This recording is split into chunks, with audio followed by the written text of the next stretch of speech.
Menurut penjabat Wali Kota Palembang, Ratu Dewa, terpantau ISPU hari ini kualitas udara Palembang kembali mencapai 300-an dengan kategori berbahaya. Kembali memburuknya ISPU ini lantaran masih adanya kebakaran lahan dan hutan di Kabupaten Kota Sumatera Selatan. Sementara di Kota Palembang baru semalam ada kebakaran, yaitu di tempat wisata Puntikayu. Penjabat Wali Kota Palembang Ratu Dewa tetap menghimbau masyarakat untuk menyadari bahayanya kebakaran sehingga masyarakat untuk tetap tidak sembarangan membakar lahan dan hutan. Pak, izin Pak, satu lagi Pak, terkait kebakaran semalam Pak di Puntikayu dan untuk asap pagi ini Pak, gimana Pak? Ya, untuk asap hari ini memang ada peningkatan ya, khususnya sudah masuk di kategori yang berbahaya.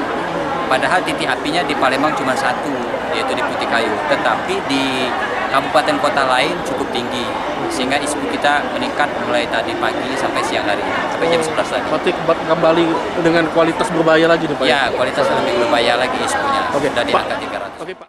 Aji Delia, PAL TV.